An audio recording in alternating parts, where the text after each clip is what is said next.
Muy buenas y bienvenidos a este tercer podcast de la historia de Miguel Ángel Cerezo. En el anterior podcast hemos estado hablando un poco de lo que fue el principio de tu etapa empresarial de emprendimiento, cómo conseguiste consolidarte en eso, y en este tercer podcast me gustaría hablar también de esa parte, de cómo fuiste creciendo hasta el punto en el que estás ahora, y también llevar un poco en paralelo, porque así fue de hecho, el tema de la competición ya hasta que llega Campeonatos del Mundo, Mister Olimpia y todo eso. Entonces nos hemos quedado antes en, en la etapa en la que tú ya cerrabas, digamos, las franquicias de nutrición, pero antes de todo eso y paralelamente ibas llevando también el tema de la venta de maquinaria. Entonces me gustaría que contase un poco cómo empezaste vendiendo maquinaria, que creo que fue como comercial, y hasta que ya tenías tú tu propio negocio de compraventa de segunda mano, y luego ya hablaremos de tu propia marca y todo eso. Cuéntame un poco cómo fueron los inicios y un poco la evolución de todo eso. Bueno, yo empecé sobre el año 2002 a comprar y vender máquinas de gimnasios pequeños particulares, de gente que yo conocía, ¿no? Y compraba 3 máquinas, 4 máquinas, vendía 2, así fue relacionándome. Pero sí que es cierto que, como claro, en el mundo de la competición conocía muchísima gente, pues sí que es cierto que vendía. O sea, que compraba, vendía, y empecé a entrar en un círculo ahí que la verdad es que se me empezó a dar bastante bien, ¿no? En aquel entonces yo me acuerdo que me anunciaban 1000 anuncios en segunda mano, y ahí ya pues me empecé a ser más visible, me empezó a ver más la gente, hasta que en esto que un hombre de Sevilla pues me contacta, ¿no? Luis, se llama este hombre. Me contacta y me dice, mira, eres de Córdoba, dice, que te he visto que vendes máquinas, sí, pues. A ver si quedamos un día, echamos un café y hablamos de negocios. Claro, que quedamos un día en Córdoba, en una cafetería, se vino él de Sevilla, y nos sentamos a tomar un café y me estuvo explicando, mira, yo soy Luis, trabajo en Tecnogym, yo me dedico al tema de la recompra de segunda mano, soy el que mueve el material de recompra, de los renting y de los leasing que hacen ellos, y tengo aquí en Almodóvar 3-4 naves que las tengo llenas de máquinas de segunda mano, que en el cual podemos llegar a un acuerdo y tú vas vendiendo y a una comisión, o yo te dejo a ti un precio y tú vas vendiendo. Hostia, pues va. Total, que fuimos a Almodóvar, vi las naves, claro, cuando yo entré y vi las naves, o sea, era brutal lo que tenía ese hombre allí. O sea, te puedo decir que tenía en aquello entonces 700, 800 piezas de cardi, o de Madre máquina, mía. entre cardi y máquina. Sí, sí, En claro. cada nave. No, entre las Ah, tres. vale. Entre las tres. Madre. Claro, tú estabas acostumbrado a Claro. operaciones de 4, 5, Yo 6 estaba máquinas. acostumbrado a 25 o 30 máquinas, que era lo que yo máximo que llegaba a tener. Y claro, yo cuando vi eso digo, tía, claro, ¿qué pasa? Que cuando yo me empecé a relacionar con él, ya me dejaba a mí un precio y yo la vendía. O bien un lote, llegábamos a un acuerdo y yo le preguntaba, lo voy a vender en tanto, y nos repartíamos, ¿no? Pero sí que es cierto, claro, cuando empecé a tener tanto material, empecé a ofrecer y es verdad que vendía mucho más. Claro, ya llegaba a vender gimnasios completos, gente que quería solo cardio, gente que quería solo máquinas, claro, como tenía de todo, pues es cierto que vendimos muchísimo. Claro, y ahí fue cuando ya crecí más todavía con el tema de la segunda mano. Estoy hablando del año 2003, 2004. Ya me relacionaba con una venta bastante importante al final de mes. O sea, ya los negocios de los gimnasios era negocio, pero claro, mi negocio realmente fuerte era la venta marina. Que al principio me imagino que estaría un poco frenado, pero porque no tenía más Claro, máquinas que vender. Una vez apenas llegaste a un sitio donde podías vender de todo, pues claro, el crecimiento fue mucho más rápido y mucho más grande. Vale. Y de ahí, desde que tú empiezas a vender un poco ya a un nivel superior, hasta que te montas tú tu propio negocio de esto y te desvinculas de ellos, ¿cómo fue ese paso? pues realmente estuvimos trabajando muchísimos años, yo y Luis, juntos, de la mano. Pero sí que es cierto que este hombre ya pues se jubiló. Ah, vale. Se jubiló. Y claro, ya él pues salió de Tecnogym y ya me quedé yo con los contactos. De las recompras, de todo lo que eran los leasing, los renting que iban renovando, pues ellos me iban pasando de lo que se podría llegar a cambiar. Yo hacía valoración y se la mandaba, ¿no? Entonces yo ya me quedé con ese puesto y fui vendiendo igualmente, ¿no? Compraba también por muchos sitios, gimnasios que cerraban los compraba, gimnasios que iban a traspasar y no quería las máquinas me las quedaba, incluso ya locales enteros, gimnasios enteros que traspasaban con el local, lo compraba y lo vendía ya funcionando, o sea, hacía mucho, allí había un juego ya muy importante en el tema de la relación de las máquinas de segunda mano. Y justo llega la pandemia. Llega la pandemia y nosotros en ese año, a nivel financiero, sí que es verdad que el banco cerró un poco el grifo y a los gimnasios no le daban, los gimnasios y la discoteca eran como un piloto en rojo, que cuando querían financiación para algo, como que se encendía una luz y no había financiación, ¿no? Entonces es cierto que yo llegué a un punto que tenía muchísimo material aquí en Córdoba, incluso en Madrid, de máquinas que habíamos recogido, sobre todo cardio, y no estaba saliendo, porque no había la financiación no existía para los gimnasios, tenía que ser todo a base de pulmón, y entonces ahí bajaron un poco las ventas, pero realmente yo estaba tranquilo, porque yo tenía todo subsaneado, lo que se vendía era como, digamos, un extra, así que yo estaba tranquilo, pero sí que es cierto que, claro, llega la pandemia y para el mercado. Cerramos los gimnasios, cerramos el almacén de las máquinas, se cierra lo del almacén de la nutrición y, claro, nos vamos para casa y yo digo, pues esto durará 2 o 3 semanas. Claro, la primera semana en casa, pues yo me lo tomé bien porque realmente pues iba a pasar más tiempo con mi hija y la verdad es que hay una transición en mi vida que cambió un poco la situación a nivel personal y puedo decir que marcó un antes y un después en mi vida, en mi negocio y en todo. O sea, llegó la pandemia y la primera semana estamos encerrados y un alumno me llama un sábado y me dice, ¿tienes bicicleta de spinning? Y digo, todas las que quieras.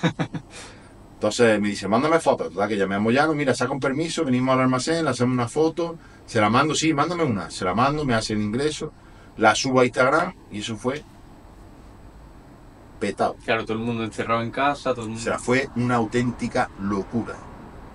O sea, vendí 700 y pico bicicletas en 3-4 días. Madre de mi vida. O sea, era una brutalidad. Teléfono sonando de día y de noche. Empecé a traer bicicletas de todos lados. O sea, de Tecnogym, todas las que tenían relación de Tecnogym, todas las que tenía Life Fitness, bicicletas del extranjero. O sea, traje bicicletas de todos los... Yo creo que de todos los países de Europa. De donde podía te la traía. Sí. Entonces, ahí fue una...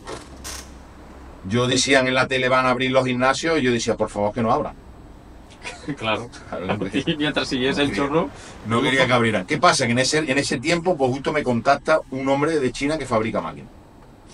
Y este hombre, pues, estaba muy relacionado, fabricaba una gran parte del material de Life Fitness y me lanza en la mesa una propuesta de fabricarme una marca con mi nombre.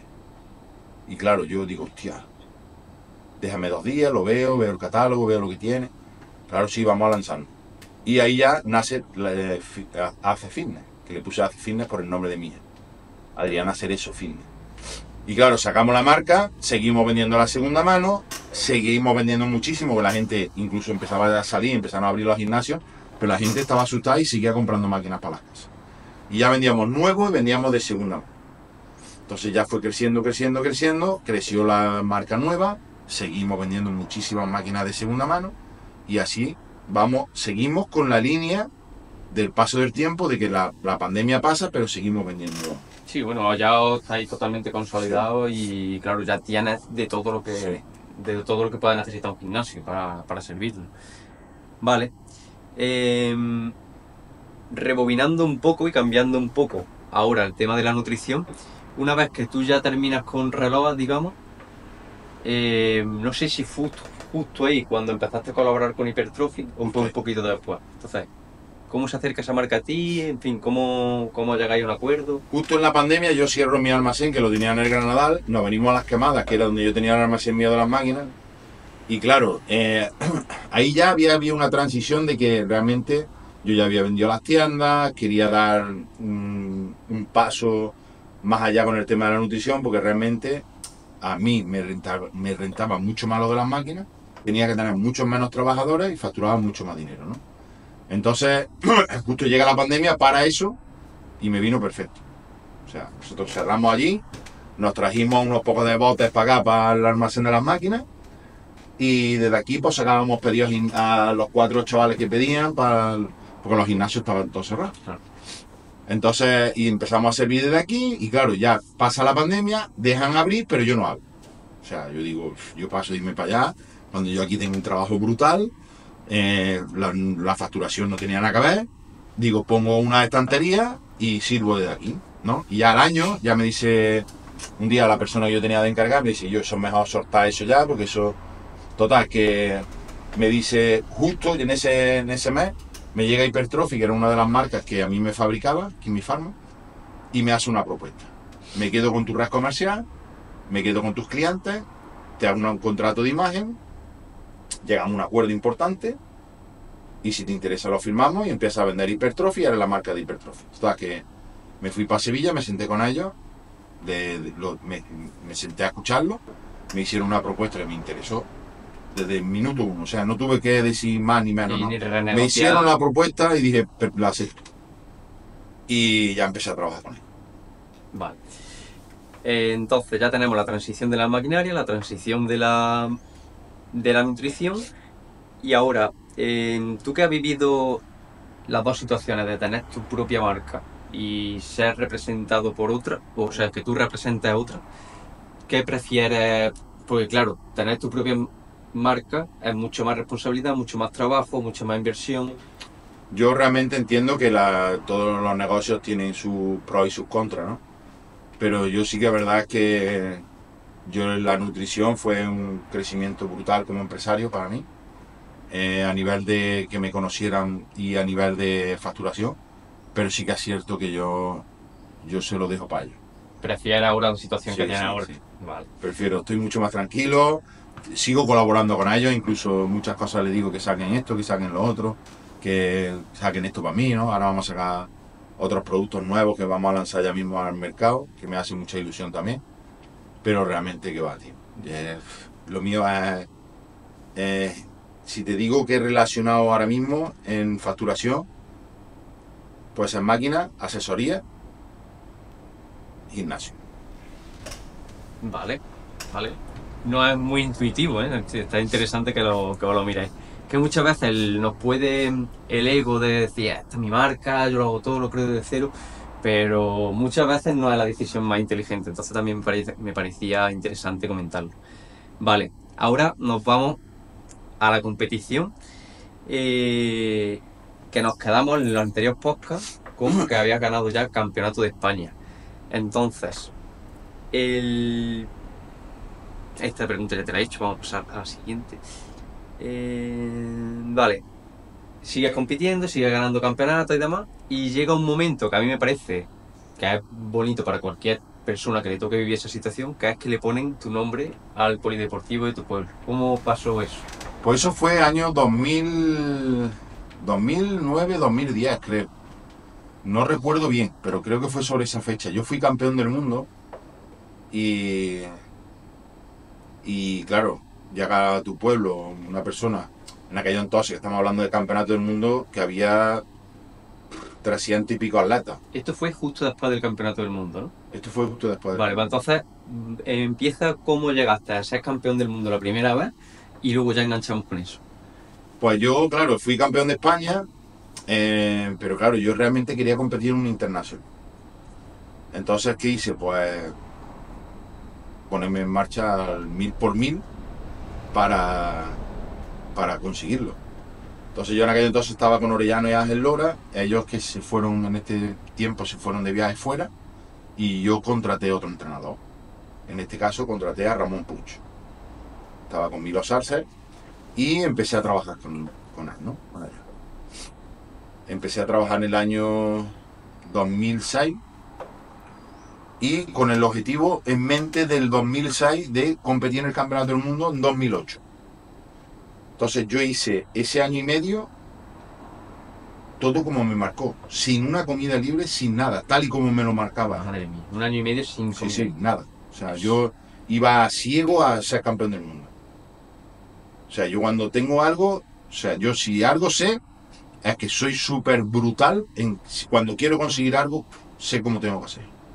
Sabes lo que tienes que hacer y también, hombre, que eres capaz de mantener esa disciplina, que eso es lo difícil realmente.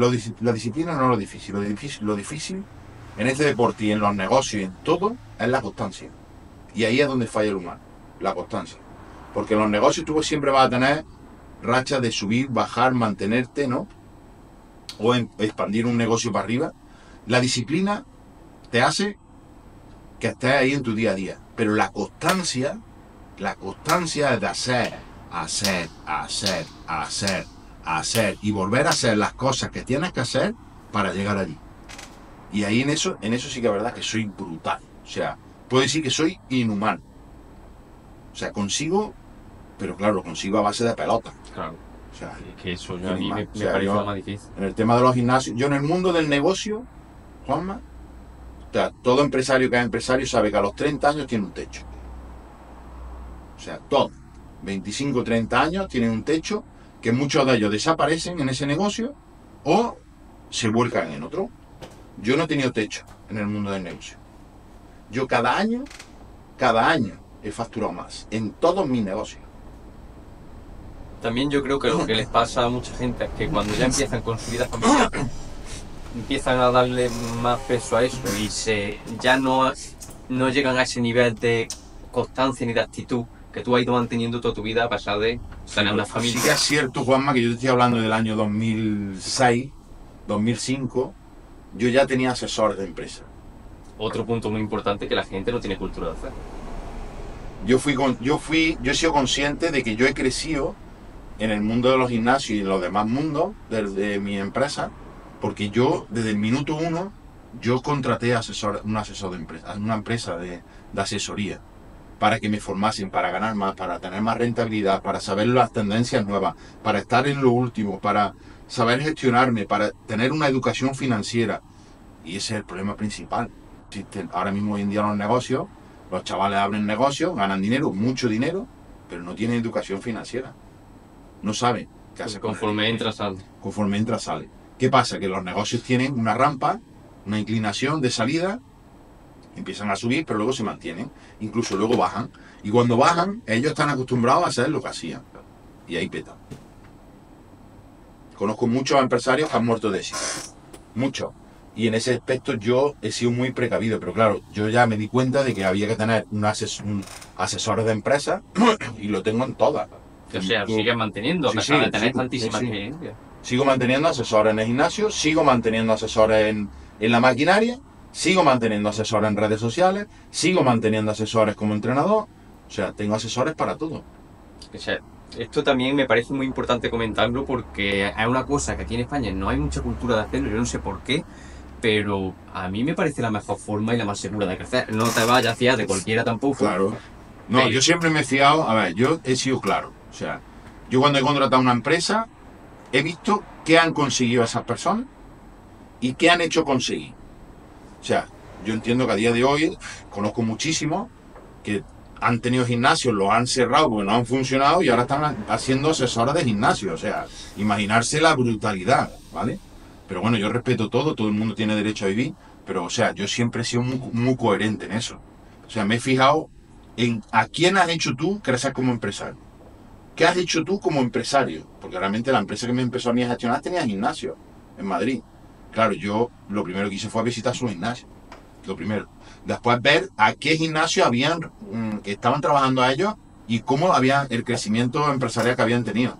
Y con eso, lo mismo que en eso, en todo. O sea, yo siempre me he reflejado donde yo quiero llegar. O sea, me he reflejado en un asesor de empresa, pero diciendo, hostia, es que yo quiero ser como esas. Claro. Ese ha sido el punto importante de reflexión siempre para mí en el tema de los negocios. Y a día de hoy, yo eso, desde el minuto 1, yo no lo tomé como un gasto, lo tomé como una inversión. Voy a invertir para ser mejor. Voy a invertir para dar más de mí. Voy a invertir para hacer crecer mi negocio. Porque sé que voy a ser mucho más profesional. Y soy mucho más profesional. O sea, yo soy, a ver, si de algo me conoce mucha gente, soy súper humilde. Nunca me gusta alardear de nada, pudiendo, pero nunca me ha gustado. Ni lo he hecho nunca, ni lo voy a hacer, ¿no? Pero sí que es cierto que en Andújar, puedes visitar Andújar, puedes visitar Adamuz, que es donde tengo yo gimnasio ahora mismo, y hay gimnasio, y luego está más fitness. No, eso está claro, para todo hay niveles. A ver, no está mal decirlo, es que es la realidad. Hay niveles y más fitness está en otro nivel. O sea, los gimnasios de Andújar se están peleando entre ellos Y yo estoy en otro nivel superior, muy superior. Eso también, a ver, es lo que intentamos transmitir con todo esto, que los negocios no son abrir y ponerte a funcionar y ya todo es cosa de cantar, hay que seguir trabajando, hay Y que luego, seguir asesorándose con gente que sabe más que tú, que siempre va a haber alguien mejor que tú. luego vamos a pasar al punto más importante, que en el negocio realmente no es lo que factura, sino la rentabilidad del negocio. Ahora mismo, Cerezo Más Fitness, yo gestiono muchos gimnasios. Cerezo Más Fitness te puedo decir, conozco muchos gimnasios, sé mucho de los gimnasios que hay en España ahora mismo. En rentabilidad, yo puedo estar en un top muy alto a nivel nacional. O sea, en una rentabilidad mensual muy loca, ¿eh? Muy loca. Yo gestiono muchos gimnasios. Yo gestiono gimnasios de facturación más de 200.000 euros al mes y yo estoy muy por encima de ellos facturando un poquito menos. Pero no te puedes imaginar la brutalidad por encima. O sea, de loco. Sí, un salto que Un no. salto no normal. Sí, sí, que no estaba hablando El nivel de de rentabilidad de facturación. O sea, muy loco. Esto fue una cosa que a mí me sorprendió mucho la primera vez que lo comenté contigo, porque lo que se comenta a nivel nacional, lo que yo conozco, es que los gimnasios no eran un negocio muy rentable. Entonces yo cuando hablé contigo y ya me contaste esto un poco más de todo esto, dije, vale, es que no todos los gimnasios trabajan como trabajaría. Sí, pero claro, realmente yo estoy gestionando gimnasios que facturan 200.000 al mes y tienen una rentabilidad muy pequeña. Es O que sea, no. andan con un riesgo muy brutal. Es el problema, que apenas se te tuerce un poco el mercado, por mucho que estés facturando, no Sí. tienes margen de error. Es donde yo le digo, aquí hay que...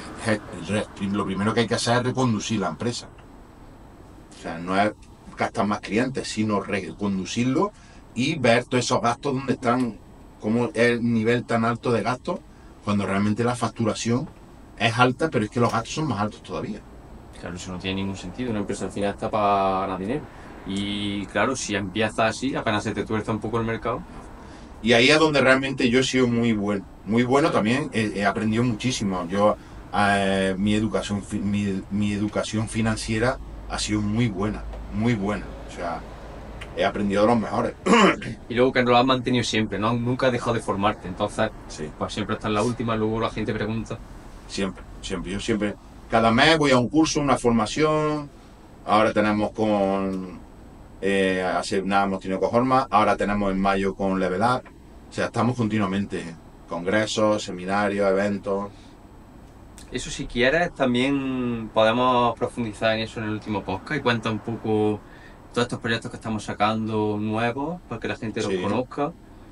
Vale. Vale, pues entonces vamos a dejarlo eso para el último y volvemos, que nos habíamos quedado en cómo ganas tu primer campeonato del mundo y cómo llegan a ponerle tu nombre al polideportivo de tu pueblo. Pues eso, me proclamo campeón del mundo, me vengo para Damu con mi trofeo, claro, tú imagínate, llegar a Damu en aquellos años, el año 2008, campeón del mundo. Pues claro, en el pueblo, quieras que no, pues todo el mundo, hostia, fue una cosa que me recibieron con muchísimo cariño. Hice una exhibición en una fiesta en mi pueblo, fue brutal, fueron más de 1.000 personas, en un pueblo de 3.500. O sea, fue una acogida brutal. En los gimnasios se notó muchísimo. Y a raíz de ahí, pues un amigo mío, yo inconscientemente, que no lo sabía, pues justo por esos años se estaba desarrollando una obra en mi pueblo, que era el pabellón municipal de polideportivo, que era polideportivo, campo de fútbol, pista de pádel, tenía un mini gimnasio. Se estaba terminando, ¿no? Y justo este amigo mío, que es José Mari, el del Chaparro, que le tengo que agradecer toda mi vida esto, porque es cierto que cambiando un poco ahora al resultado final, tener un reconocimiento emblemático así en vida, pues yo entiendo que muchas veces lo he visto, pero ya cuando mueren las personas le ponen su nombre, el nombre de una calle, el nombre de un polideportivo, ¿no? Pero hostia, que en vida lo tenga, eso es brutal, tío. Yo no me puedo sentir más orgulloso de eso cada vez que voy por allí, o cada vez que hacen un evento y yo llegar y ver mi nombre ahí plasmado.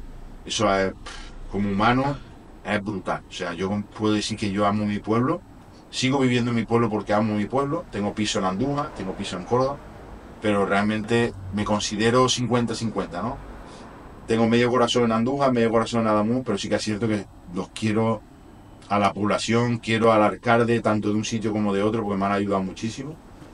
Y para mí, pues él empezó a reunir firmas, claro, la gente se volcó, y claro, no le tuvo más cojones en aquel entonces al alcalde que había de ponerle el nombre, ¿no? Ya se encontró Ya se encontró con tal presión que ya dijo, esto le ponemos el nombre de este o me tengo que ir de aquí. Y le pusieron mi nombre. O sea, yo imagínate, el día que me lo dijeron que era la inauguración, que yo tenía que ir a hablar, o sea, a mí las palabras no me salían de aquí. O sea, ha sido de los momentos más brutales, he tenido un momento muy brutal a nivel personal, pero este fue uno de ellos. Hombre, y es que, joder, tiene que ser muy bonito, además para ti que sigues viviendo en tu pueblo, Sí. llegas por allí, cruzas con tu familia, con tu hija y que vean tu nombre, pues, hombre, tiene que ser muy bonito. Y más cuando te has criado desde pequeño allí, que nunca se te ha subido a la cabeza ni has dicho me voy a Madrid a vivir, ni me voy fuera de España, que también has tenido oportunidad, que yo lo sé, aunque tú no lo cuentes. Y, hombre, eso también dice mucho de ti. Eh, Pasando de ahí hasta que tú ya... ¿Ahí ya te dan carnet de profesional o ahí todavía no te lo dan? En el 2008, no, a mí la primera vez que me dan el carnet profesional es 2012. 2012 cae segundo campeonato del mundo. Segundo campeonato del mundo absoluto. Absoluto. Ya competí en varios Open y ya me propusieron lo del carnet. Y ahí fue cuando realmente, pues, claro, yo ya a nivel empresarial ya era bastante fuerte.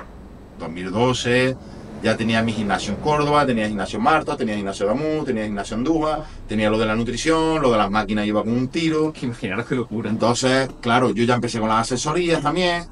Y claro, me siento con Ramón y le digo, hostia, es que a mí me gustaría, Ramón, y me lo traje a Córdoba, digo, es que a mí me gustaría ser profesional.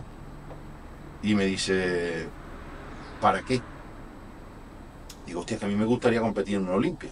Dice, sí, perfecto. Dice, pero para competir en una Olimpia y ser bueno, en un Mister Olimpia, te tendrías que ir a Estados Unidos.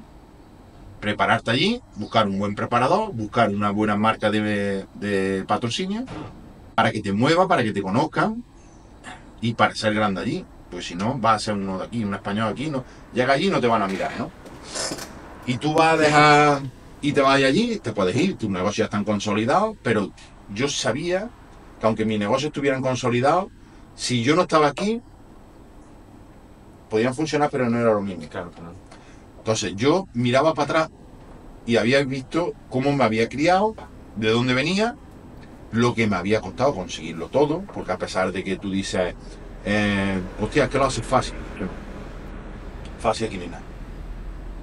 Es que llevamos casi 3 horas de podcast, que lo hemos resumido todo muy rápido, pero Sí, es sí. que los Y años... esto es hay que vivirlo. trabajo que no ha visto nadie. O sea, horas y horas y horas de trabajo, levantarme a las 5:30, a las 6, como sigo haciendo, y acostarme llegar a mi casa a las 11 de la noche, que eso no lo ve nadie, ¿vale? La gente ahora te vende de fuera y dicen, pero si muchos no saben ni de dónde he nacido, ¿no? O por ejemplo, como pasó esto de las revistas, ¿no? De que realmente la gente no sabe por qué ha sido lo de la revista y te ponen un juicio, ¿no? No pasa nada. Yo siempre digo que es bueno que hables. Sí. Bueno o malo, no pasa nada. Pero sí que es cierto que llegar a no tener techo es un trabajo brutal. Eso no lo saben. O sea, yo entendí que en el mundo del culturismo yo miraba para los lados y yo decía, hostia, este es profesional y este tiene esto. Y yo decía, hostia, y este es profesional y este tiene esto. Y me decía Ramón, sí, míralo, obsérvalo, tú observa todo lo que es profesional. Y me dice, todo lo que ganan se lo gastan en ellos. Porque es normal. Necesitas más dinero para prepararte, necesitas más dinero para un preparador, necesitas más dinero porque estás allí viviendo, gastas más, al final pasa ese tiempo y cuando pasen 10 años de haber competido en el Olimpia, te sientas y miras y valoras qué tienes y qué has perdido. Entonces yo tengo la decisión clara. A día de hoy, que me pregunta, ¿te fuese gustado competir en un escenario de un Mister Olimpia? ¿Haber subido? Sí. Pero a nivel financiero, a nivel empresarial, yo me considero que prefiero lo que tengo. Ahora, hoy en día. Y es que, claro, ya estamos hablando de un nivel de los mejores del mundo. Entonces, claro, para llegar ahí hay que pagar un precio también. Y quizá tienes esa situación, hombre, si ya eso hubiese sido tu pasión y te hubiese dado igual todo lo financiero y todo lo empresarial, que Claro. también yo creo que es parte de tu pasión. Yo era consciente de que yo no iba a ser un Mister Olympia. Yo era consciente, yo tenía un físico en aquello entonces, competía con 120, 123 kilos, que para competir fino me tendría que haber apretado, ajustado muchísimo, tendría que haber subido más de peso, pero yo era consciente de que yo sabía el nivel que había antes, no el nivel que hay ahora, el nivel que había antes, que es un nivel muy superior al de ahora, pero incluso ni en el de ahora, ¿no? Yo sabía que no iba a ser Mister Olympia. Entonces, como lo sabía tan bien, yo sí que tenía claro que yo sabía lo que era de mi familia haber tenido y no tener, ¿no? Yo decía, yo no voy a poner en riesgo algo que sé que tengo y lo puedo perder. Entonces yo eso lo valoraba muchísimo. Y yo decía, que va. Prefiero no ir. O sea, prefiero ser amateur. Cuando me apetezca ir a competir, voy. Lo hago porque me guste, por viajar. Puedo seguir compitiendo, pero también estoy en mi casa disfrutando, trabajando, que es lo que realmente me apasiona, y seguir creciendo como empresario. Claro, pero no te condiciona la vida, bueno, que ya suficiente tenía. Vale, entonces, ¿y esa decisión, para que también lo sepa la gente, con qué edad te toca tomarla? La Pues esa de- decisión la tomé con 28 años. Sí, que también me parece muy importante, o sea, con 28 años tu generación ya era muy madura, pero no tan madura como para acertar con ese tipo de decisiones, que a lo mejor cualquier otro hubiese dicho, pues va, yo he ganado hasta ahora todo 28, 30 yo años tiro para tendría adelante. cuando yo realmente decidí tomar esa decisión. Vale. Pues tomas esa decisión y ya pues decides volcarte empresarialmente y dejar, bueno, el culturismo para competir tú a nivel amateur, pero ya no con esa proyección de decir, venga, voy a competir en un Olimpia. Entonces, eh, vale, ya tienes tu empresa, digamos, tu sector de gimnasio consolidado, tu empresa de maquinaria y nutrición, y empiezas, bueno, ya llevas muchos años, hasta cuando llegamos a este momento, de asesoría online, y me gustaría enlazar este final de este tercer podcast con el principio del siguiente, pero ya centrándonos en lo que serían los nuevos proyectos que hemos estado desarrollando este tiempo, tema de asesoría, que también me parece un tema muy interesante para comentar y que también ha tenido mucho crecimiento ahí, y todo lo que es el coaching online, redes sociales y todo eso. ¿Te parece bien si lo Sí. dividimos aquí y ya en el siguiente empezamos por ahí? Vale. Vale, pues nada, muchas gracias de nuevo por compartir todo esto. Os repito, esto están siendo un montón de horas de podcast y nos estamos dejando muchísimas cosas atrás, pero yo creo que se está entendiendo muy bien todo el sacrificio que has tenido que hacer, toda la hora de trabajo, todo el esfuerzo, decisiones acertadas y equivocadas. Creo que vais a aprender mucho de todo esto y os recomiendo muchísimo que veáis al final. Primero, porque vais a estar muy actualizados de cosas que vamos a contar aquí por primera vez y que no hemos contado en otro sitio. Segundo, porque vais a ver en qué culmina todos esos años de sacrificio y de trabajo. Y tercero, porque quizá tenga Miguel algo preparado para algunos de vosotros y que no vais a encontrar en ningún otro sitio si no veis ese podcast. Entonces nada, lo dejamos por aquí. Gracias de nuevo por compartir todo lo que ha ido compartiendo y nos vemos en el siguiente. Nada, gracias a ti siempre.